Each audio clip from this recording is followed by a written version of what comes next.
Studio Orchestra was an answer to a series of questions that our music department had to tackle 3 or 4 years ago when COVID hit. The Studio Orchestra for media productions and the school and everything else, because of what we're doing is so special. We're unique for several reasons. We decided we needed to come up with some type of a large instrumental ensemble that would be successful despite drawing students from an enormous variety of musical backgrounds and parts of the world. So let's do it one more time. This is a research-powered ensemble. Almost all of the music that the Studio Orchestra performs in concert has never been performed live on stage by any other orchestra since it was originally recorded back in the golden age of Hollywood, 1930s, 40s, 50s, into the 60s. There's years of archival research done by me for the past 20 years and also by some of my research assistants, students here that get the chance to learn about archival research and musical restoration. Okay. Here are a bunch of scores for Mickey and the Beanstalk. Let's see. Conductor scores, original pencil scores, the picture cue.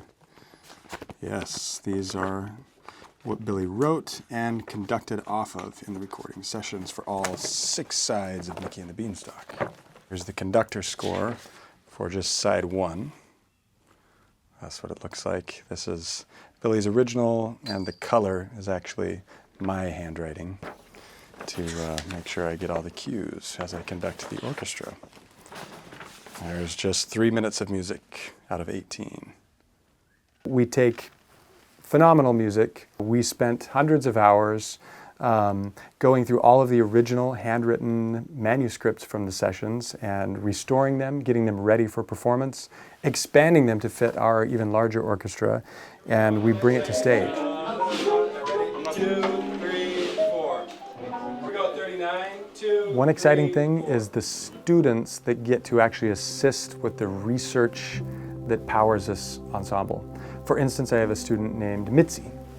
And Mitzi's job as one of our orchestra assistants is actually to help to prepare the manuscripts. For instance, I may give Mitzi something like this. So this is a facsimile I made from the original score for Mickey and the Beanstalk. So here's the record that came out, and this is what the conductors and composers' score originally looked like.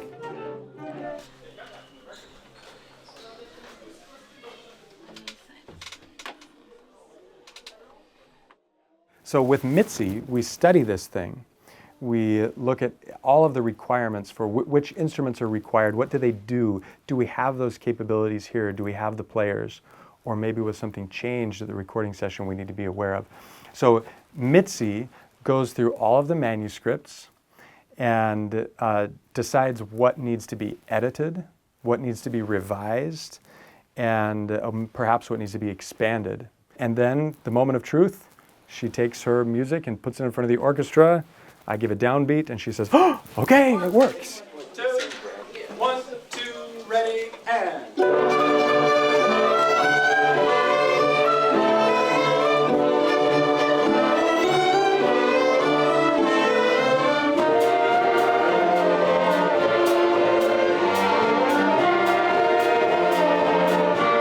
Well, one aspect of our vision here is to develop leaders in their fields. And in an orchestra, sure, I'm the director, I'm the conductor, but I'm not actually the only leader. Each section in an orchestra has a leader. So for instance, our trumpet section. We've got 5 trumpet players this semester, and our student from Tonga, Vilai Ilolahia Jr., he is the leader of the trumpets. And so this means that he needs to evaluate the skills and abilities of the other 4 students in his section and then teach them, model certain musical excellence or musical styles for them that may be new for them. In fact, a lot of what they do here is new for them. And if the trumpet section succeeds, it's not so much because of me and my conducting, it's because Vilai has done an excellent job as a section leader.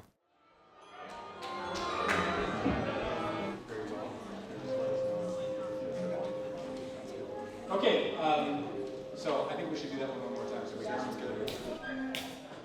A 1, 2, a 1, 2, 3, 4.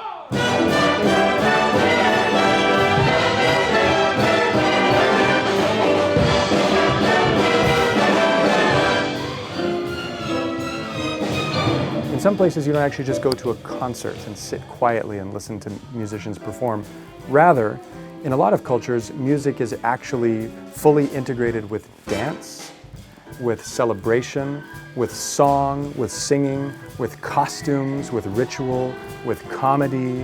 And so our studio orchestra concerts actually try to leverage those backgrounds of our students and to actually encourage them to dive into it even more.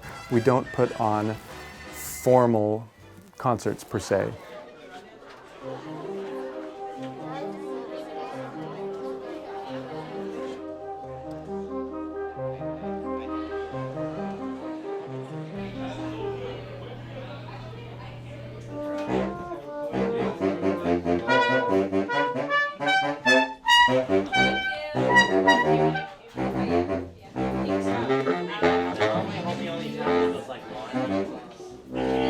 They're not just going to show up and play their notes correctly, they're going to contribute and get ideas and collaborate, and the success of the ensemble is ultimately because they put their whole creative souls into it.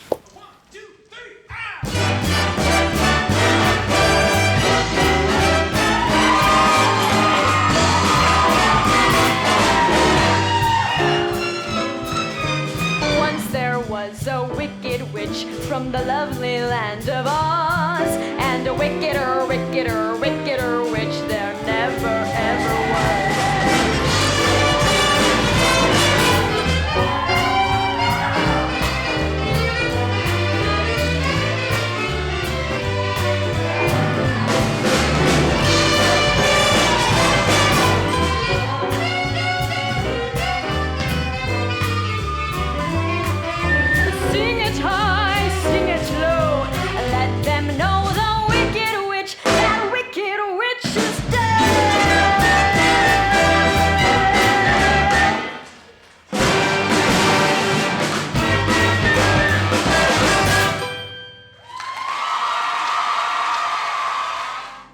One of the things I look forward to most is drawing as much creative contribution out of our students as I possibly can.